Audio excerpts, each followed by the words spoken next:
We're gonna figure it out. We'll figure it out. I think I want to do this like every time. I am not. I was actually when I got up here to my parents to my room in my parents' house, I was like, you know what? I should have been recording here all along. Actually, I was gonna say you just. It's like a little nest. It is. It's like, yo, I actually get to hang out here and chill. It's dope because Sharon's here, so it's actually even better. So, word. So, you know, it's funny, man, because it's a lot of this small talk is actually kind of gonna go by the wayside. Let me turn my mic up a little bit. I don't do small talk. Opening question. You ready? Yep. Yeah, we're gonna jump right into the opening question, which is interesting because I only have like 3 topics for this episode, so maybe we should. Care. I'm not scared of you.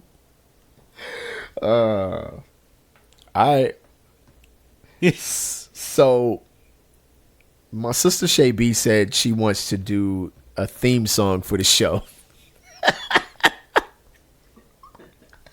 Yes or no, Kev? Yes. Oh God! So, you know what? Absolutely no question. Yeah. Absolutely no question. This is the most ridiculous thing anybody's ever heard on Rap Sucks Radio. You know what? We'll talk to y'all about this bullshit on the other side. What's up? This is Stubbs the Chief Franca. You're listening to the Snapback. Oops, no, you're not. My bad, Trek. You are listening to Rap Sucks Radio.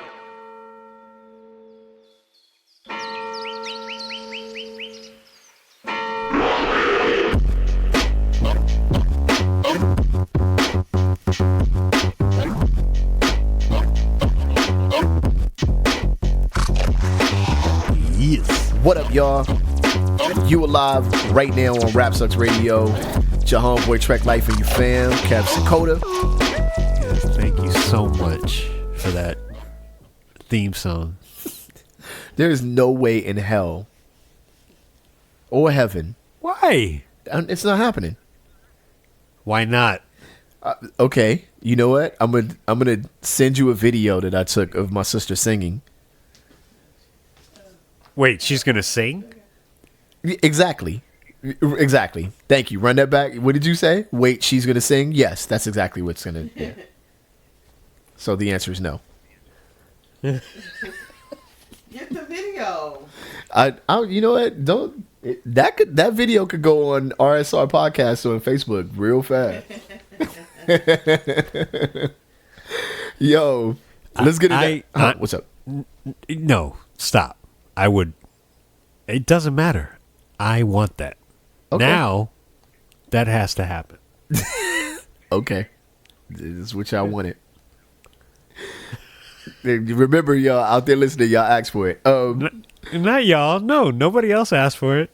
Well, no. I asked for it. They're ultimately going to be fans of Kev Sakota and fans of Trek Life. So anybody who is more of a fan of Kev Sakota, you ask for it. Matter of fact, I'm pretty sure Fidstar. Shout out to Spit Kicker, man. Every episode. Is that a thing? Is there a team Trek and a team Kev?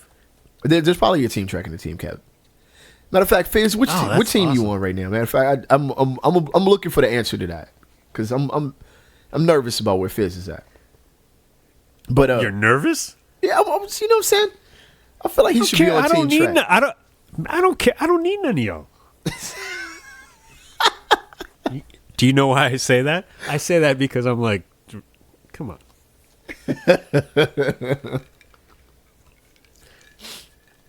We are one. I assume that the love is not in my corner. It is absolutely in your corner. Yeah.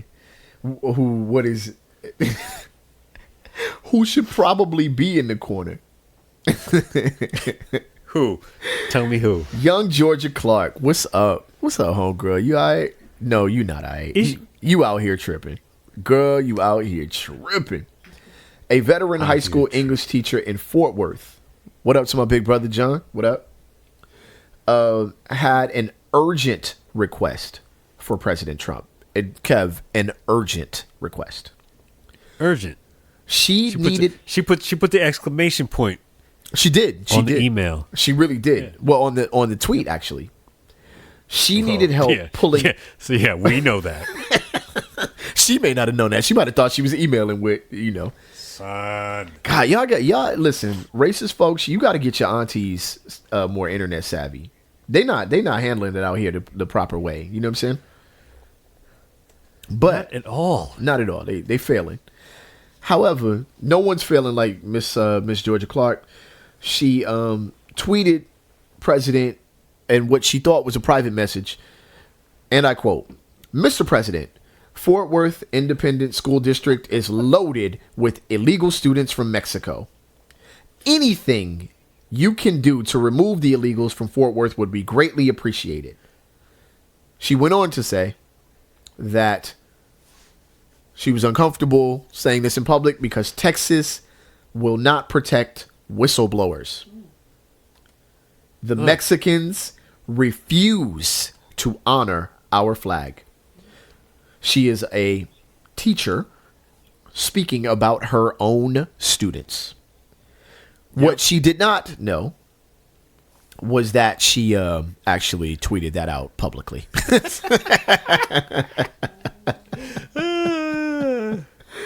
Oh, boy. Technology wins. Technology always wins, man. Technology never fails. You know what I mean? So 8 school board members unanimously voted to that was pretty bad. Voted to terminate Clark's contract, after which she was placed on administrative leave with pay on May 29th. That's when her leave began. She is planning to appeal that termination request. Shit.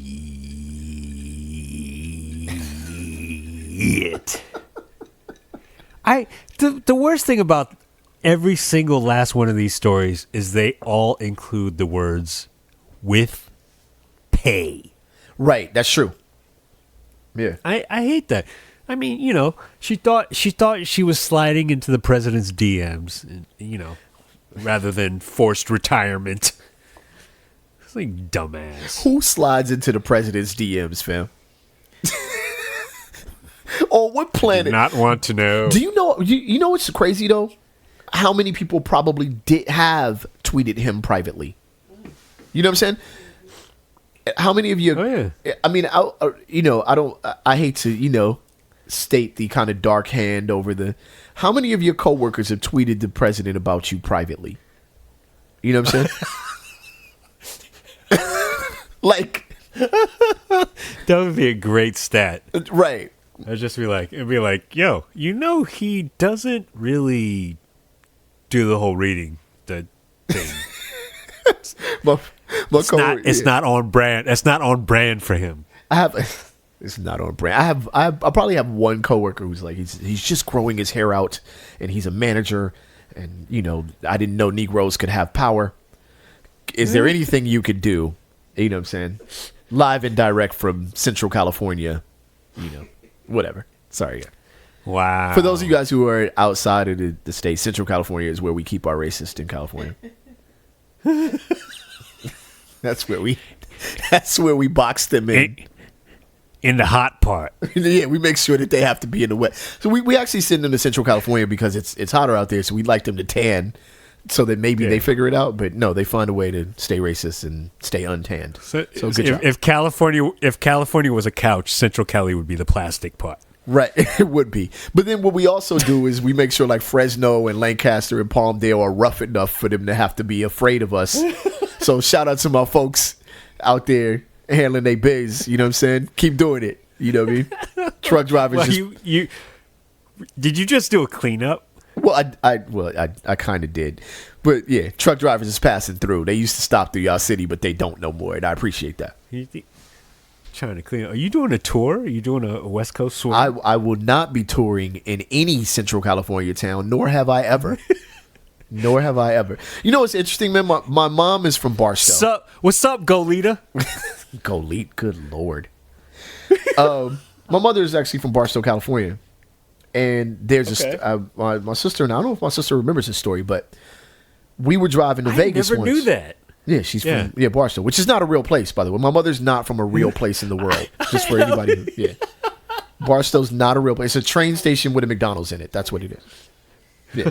Wow. So we were driving through Barstow. Oh, my God. And my mom pointed off of the freeway and said, I used to live over there. And me and my sister were like, in those bushes? Like, there was no house up there. Like, where did she come from? I'm sorry. I love my mom very much, but yeah, Barstow's not a real place. Yeah. Now I can't go to Barstow and tour, which is fine because I'm not performing at a train station McDonald's anytime soon. You should. Anyhow. What about Zizix? Is Zizix in Cali? You know there's a rapper. Shout out to my man Zizix. He's a rapper. Is that in California still? That's like the border before you, or close to the edge before you get into Nevada, right? Okay. Rephrase your question and ask me if I actually care. Okay, so about the answer. I'm not going to rephrase that question. Matter of fact, you know what? I will. Kev, what do you know about the Zizix exit on the Cali, way, baby? Come on, get out of here. Yeah, it's not a. This is the thing that kills me about Georgia Clark. She, quote, told the president she needed guarantees her identity would be protected. Yes, she did. Yes. Have you met the president that you're talking to? My man cannot keep his own secrets.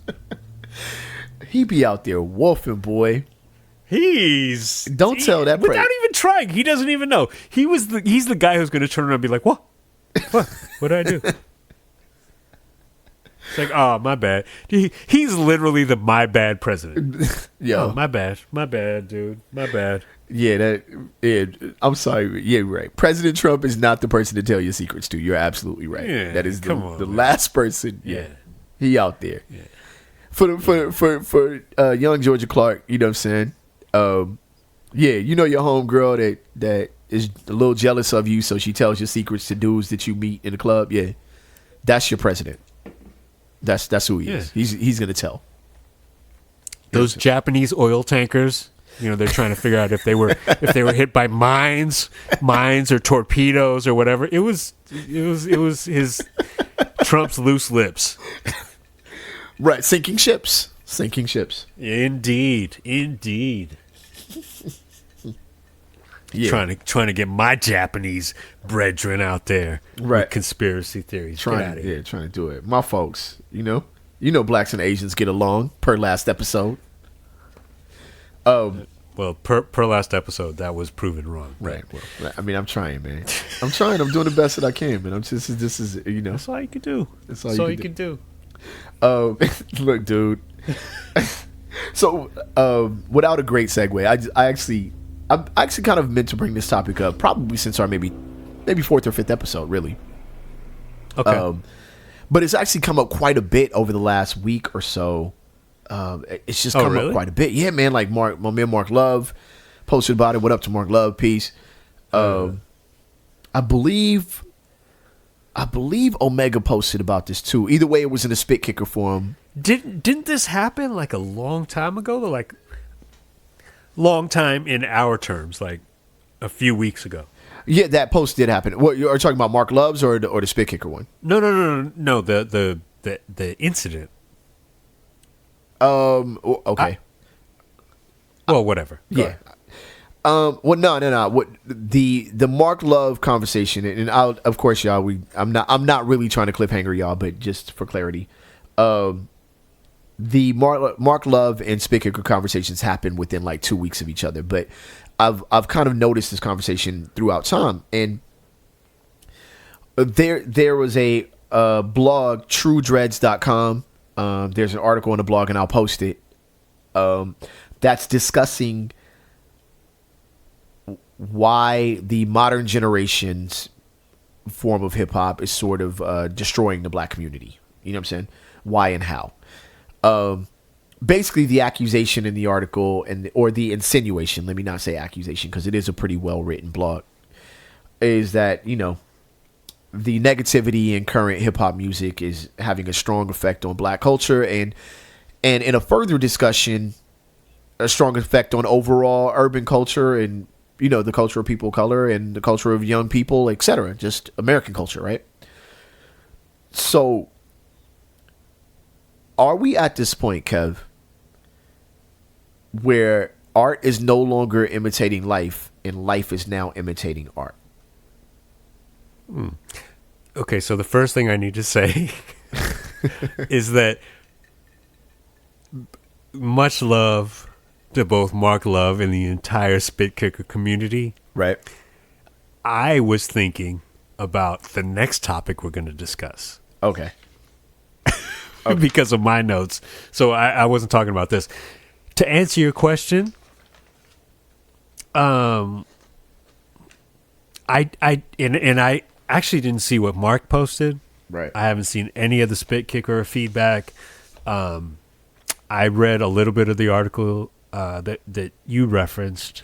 But obviously this is the reason that I didn't have a note on this, which is why I skipped over it, is because I feel like this is something that you and I talk about from time to time. Absolutely. Like we could just talk about it from the top of our head. The only time I make notes is when it's something that I know nothing about. Right. I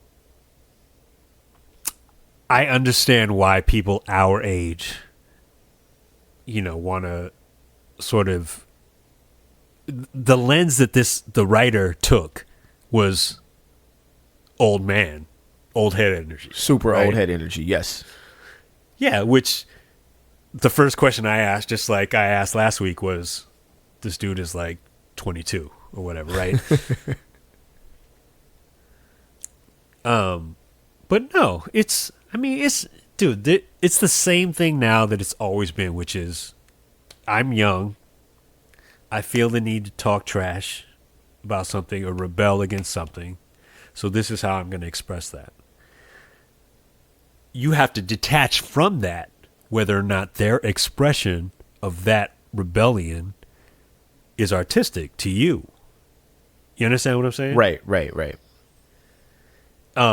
As far as the cultural baggage behind it, it's like, well, I mean, really? Well, a lot of the stuff we listen to, like we it's just like anything. Like if you look back at a family vacation from 20 years ago, you're going to remember the good things about that vacation. You might block out the fact that you fought with your dad and your mom and your sister and your brother the whole time you were on that vacation, right? Yeah.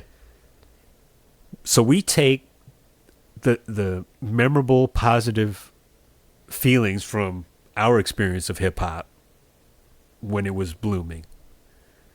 That's what we refer to as hip hop. Right. But there was a lot of nonsense that was going on at the same time. By 1,000, absolutely. So yeah. Let me just say, okay, I think it's a little deeper than that, though. I agree with you. I think you're absolutely right, but I think that it's a little deeper than that. And one of the things I constantly mention is being,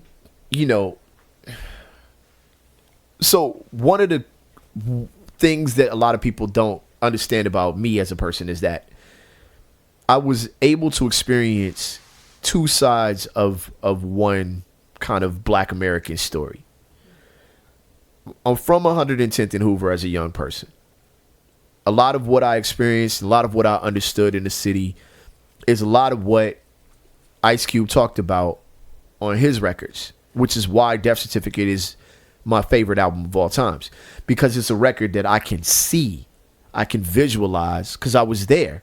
My brother and sister were there. My brother was, bused to the Valley the same way that Ice Cube was bused to the Valley, only to come home to some of the same, issues that Reagan had created when he dumped crack into our communities to try to destroy us. So I saw that.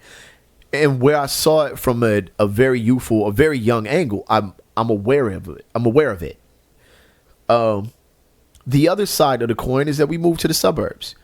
And when we moved to the suburbs, I got to see people try to perpetrate that same experience that I had. And it was, to me, it was like, you don't want to live like that. My family, my personal situation was nothing like Ice Cube's stories out.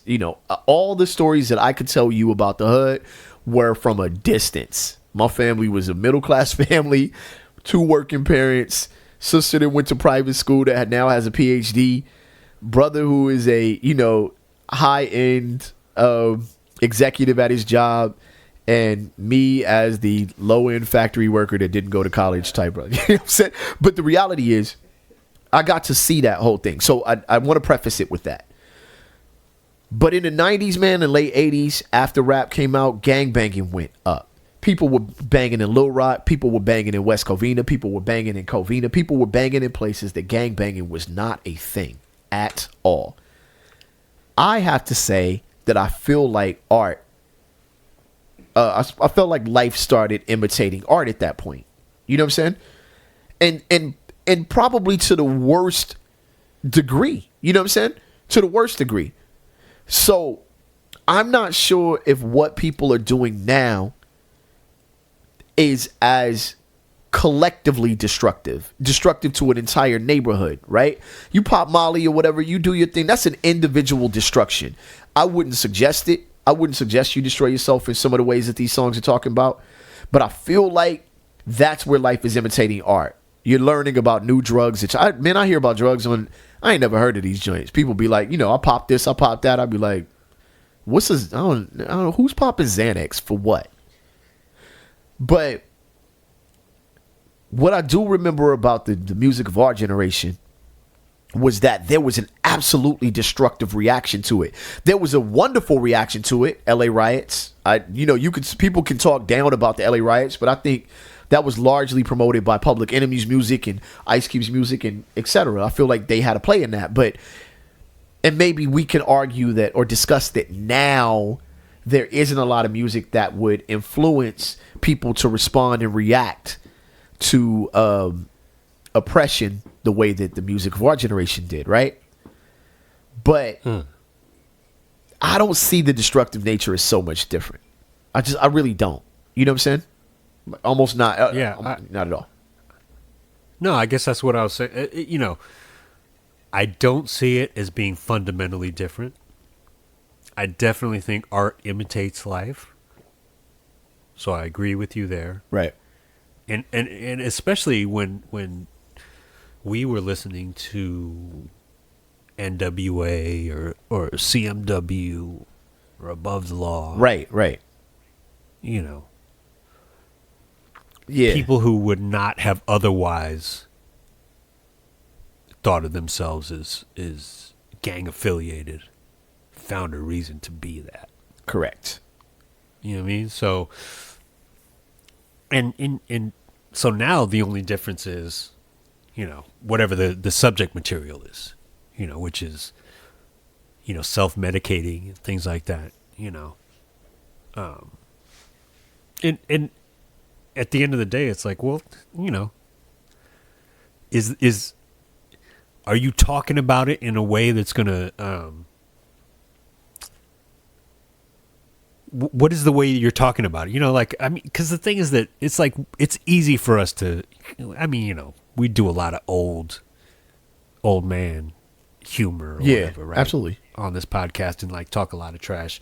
But, because that's what we do. Young people are stupid. Young people are fucking stupid. Yeah.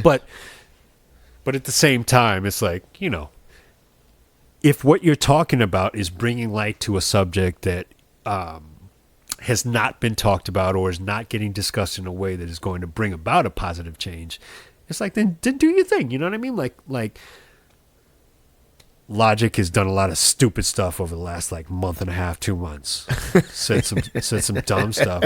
But he did a record last year, whenever that was, last year, 2 years ago, about suicide. And it's like around at the same time as a lot of people were committing suicide, that brought a lot of light to mental health issues and seeking out help. And, it's a positive thing. And so if in talking about taking drugs, it's also a comment on why am I doing this? Can I find a way out of doing these things? It's like, do your thing. I'm not listening to it enough to know if that's the context they're bringing to it. And neither am I. But I could tell you this much. I learned how to cook crack from rap records. Like, it's bottom line. If you wanted to learn how to not only prepare dope, but follow the rules of the street to sell it, you could learn it from the records of my time. You know what I'm saying? So part of me feels like, I don't want to shade anybody, and that's kind of the difficulty, because a lot of times, I'm deliberately throwing shade, and I want to make sure that you're uncomfortable. Not you personally, but the person I'm throwing shade to is absolutely uncomfortable and really dislikes himself in the mirror when I throw that shade. That's what I'm going for. But in this case, I'm really not. Like, I'm saying some of this seems like you were no longer in power or in control or making money off of the music, so you're now upset with the outcome of the music. But when you were in power, a lot of artists weren't really promoting a lot of change. And that's fair, man. Whatever, man. You 21, 22 years old. You seeing money for the first time. Rap money was bigger than any type of money you would, that we were used to, at least. So it makes sense that a lot of people would react in some of the ways they would. Like, the community would kind of fall by the wayside. You as many people like to diss Talib Kweli, for example. I mean, Talib does wonderful, wonderful community service, man. He looks out for his folks, so you may not like his opinions, but he does look out for his folks, and that's not something that can be said about everybody. You can dislike Ice Cube all you want. Ice Cube looks out for his folks. So in spite of these messages, they've been able to look out for their folks. But you look at Quavo and them, they do the same thing. They do the exact same thing. You may not like the messages in their music, but when they return back to their communities, they're actually doing wonderful, brilliant, magnificent things inside of their community. So what's the name of it? Migos. I'm Quavo and Migos in them. Like, they do wonderful things for their community. T.I., being on the older side of things, does great things for his community. It's almost like, do you want to be the face of all of this, or do you want the actual change to happen? You know what I'm saying? Right. I think that's the argument here, or my argument. I mean, and the thing is that if you think of any artist, whether it's if you take it from Migos, T.I., and there's a lot of artists who are like a little bit grimier than Migos in this day and age, right? Sure. Up to what you would consider a little bit more like top 40, corny, whatever, like a Drake. Or like, take J. Cole. Yeah. I could listen to a J. Cole record, and there's certain things that he says, and I'm like I can't listen to that with my daughter, but I hear you. Yeah. It's like they're all just people. They're all just young men. So if I expect any person to speak perfectly every time they open their mouth, I'm gonna be in store for a world of disappointment.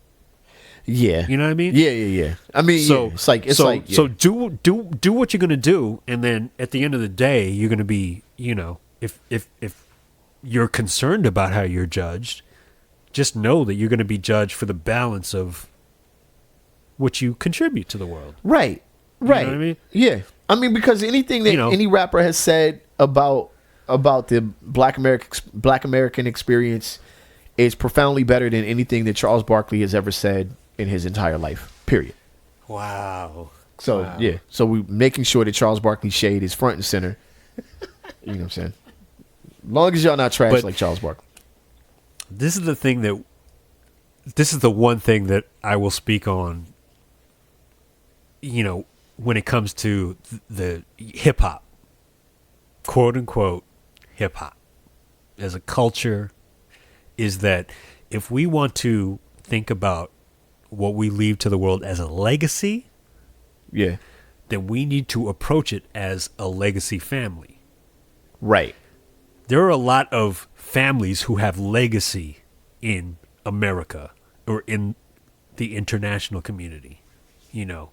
If you think about There are families that you can think about in American history that have a legacy. Go to any museum in your town. Sure. And you will see their name on the wall. Yeah, yeah. They did most of them did a lot of shady shit. Yes. But at the end of the day, they made an effort to communicate a message about who they were about, or what they were about, what they believed in. As long as we make an effort, if I can be so bold as to say we as the hip hop community, absolutely, to communicate a message about what hip hop is about to our country and to the world, it's like, then yeah, that's the most we can ask for. Yeah, and then we got to have some. We got to make some money. Yeah, back it up. Yeah, and I think and to some degree, and we'll move on to the next topic. But I think to some degree, the argument is that the balance is off. But I only remember a very short period of time where there was some balance on the radio. You know what I'm saying? I just remember that anything that I wanted to listen to, like Public Enemy, was not on the radio, and hardly.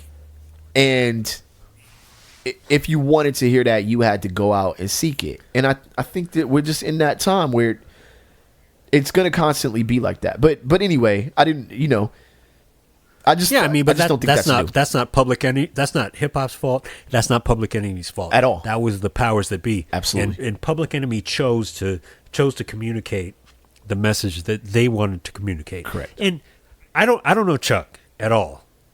I feel like if I sat in a room with Chuck, we would get along great. But I would assume that, like any other man, especially as a young man, like when he was the age of a Quavo or anybody who's coming up now, he might have done some stuff that he might not be as proud of now as he was then. Sure. You know what I mean? Sure. So, without a doubt. So let the man grow, Without a doubt.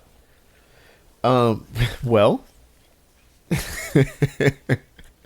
you would think, unless you're trying to get somebody's lady right after they pass away. Well, yeah. Another Kodak Black stays on the L list. I don't go on the alphabet. Yeah, but the hip hop community's purpose is to teach lessons. However, the Chapel School in Bronxville, New York, is apparently not capable of teaching proper lessons. This segment of the show we like to call "Nah, Homie." You know what I'm saying? Like, you know what? Nah, homie, don't do that. Nah. You know what I'm saying? In March, a white teacher at an I'm sorry. Let me run that back. In March, a white teacher at an affluent New York private school was accused of holding. You ready, Kev? You ready? Yep. You ready, Reezy? Yes. A mock slave auction for her students, in which white fifth graders pretended to bid on their black peers. What? This was in hopes of trying to teach black history, by the way. Yeah. Okay. I actually, like I said, I make notes for the show. Kev mentions that as well. But I'm going to skip note number 1 and go to note number 2 real quick, because this is a short note. Fuck was you thinking? Like, like what was you... Rebecca Antonazi at the Chapel School in Bronxville, New York.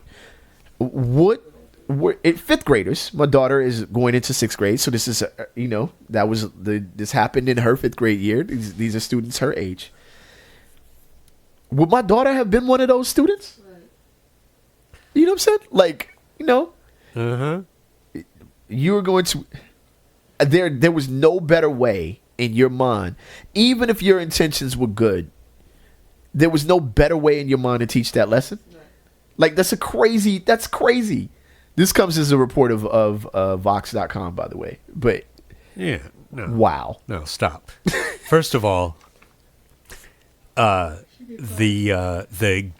gamification of slavery, Right. should not be a thing. Let's not do this. Right. Let's not do that. First of all. Also, the town that this took place in was called Bronxville. Bronxville, which yes. is not. That is not the home of hip hop. Right, yeah, exactly. This is not the Bronx. This is Bronxville. In Bronxville, Grand Master and Grand Wizard mean a whole different thing. In Bronxville, Cold Crush Brothers is not a group. It's an initiation. It's exactly for real. It's a command. She was well, Sister Reese just looked it up. She was fired for her actions. But peep this though, Kev. She had black students leave the classroom, and according to one student, pretended to put imaginary chains along the wrist, necks and wrist, and shackles on their ankles. The teacher then led the students back into the classroom where their white classmates were encouraged to bid on them. Yeah. And she pretended to be the slave auctioneer. Now, okay, let me do this.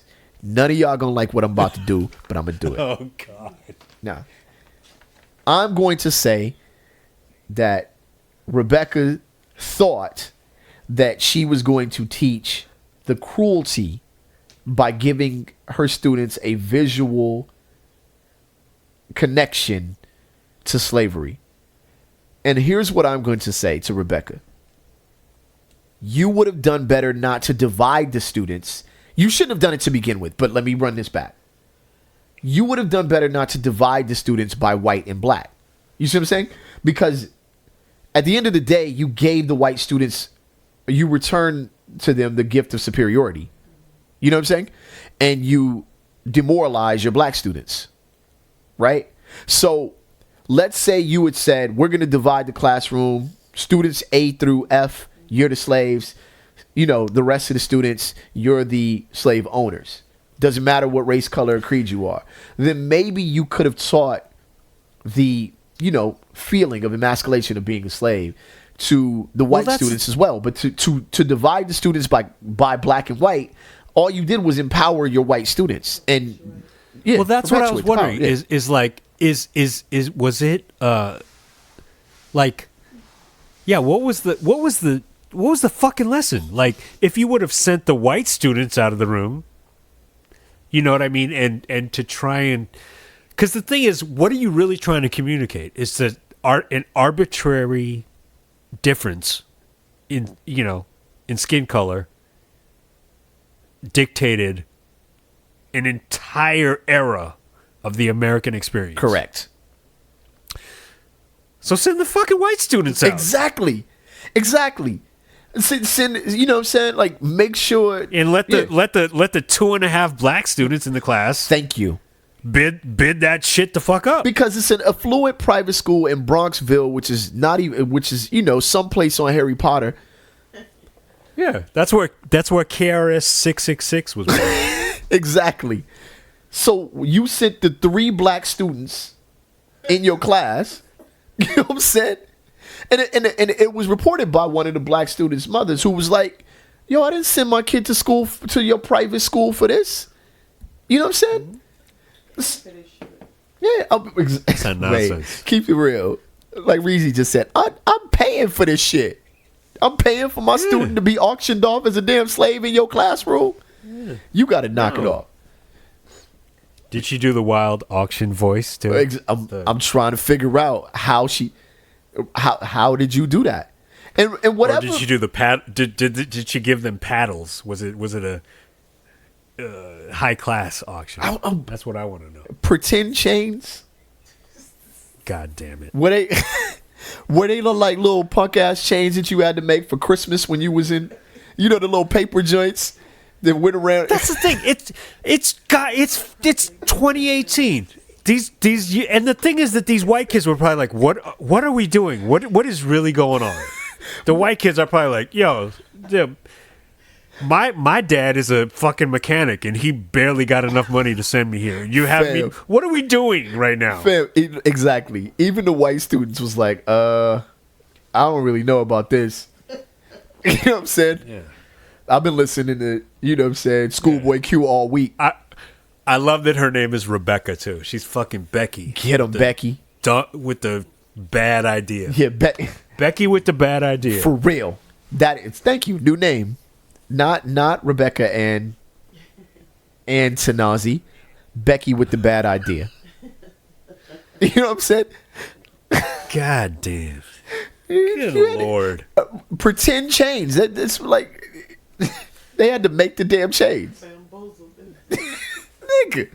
I'm done. We've been a little serious on this. Wait. What's up? Well, this is the thing is that in the article, though, again, I'm just trying to prove that I'm a team player here. You're actually reading the articles. Thank you, Kev. I am. Of 1,000 high school seniors polled in 2018, only 8% identified slavery as the cause for the Civil War, with 48% Good Lord. saying it was about tax protests. Get out of here.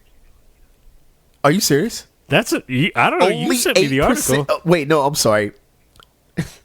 This actually proves that I didn't read the article all the way through. But I did stop at the walk the students That's out what, part. 80 children out of 1,000 said that slavery was the cause for the Civil War. Not racism, not, actually, I don't know.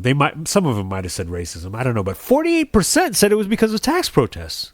Which then the article went on to say that there might have been an aberration because they were thinking about the Revolutionary War. Get the fuck out of here! Y'all, first of all, chapel school. Yeah, okay. Parents in chapel school, y'all paying way too much money for this.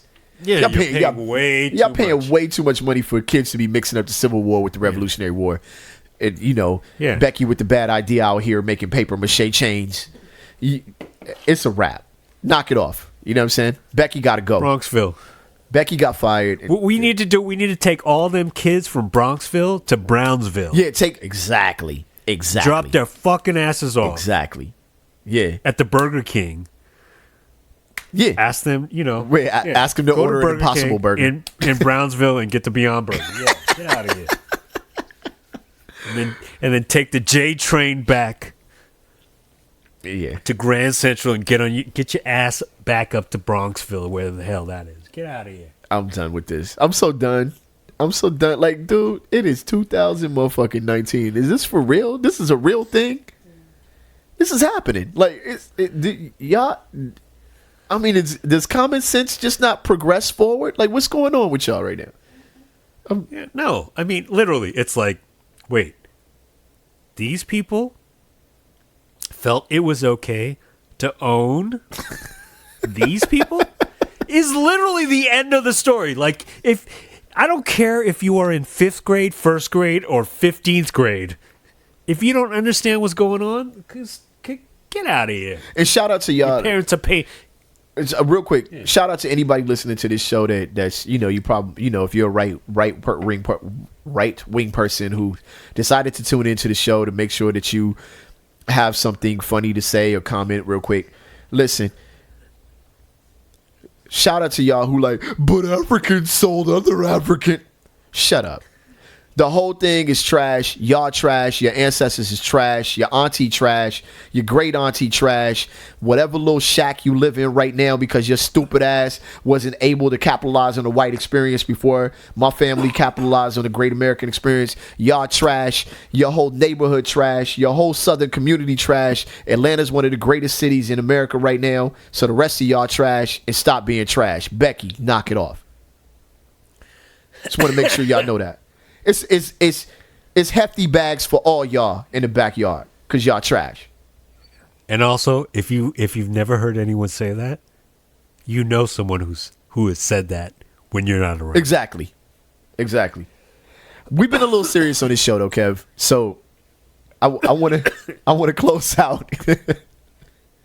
I think so the title of the next topic real quick is I personally think Game of Thrones has gone a little too far with their marketing at this point. Yeah. I mean, the show is over. We can feel how we want to feel about it. But on June 13th in Moscow. Ghost. Get him, Ghost. Russian scientists found a furry head of an Ice Age wolf perfectly preserved in the Siberian permafrost.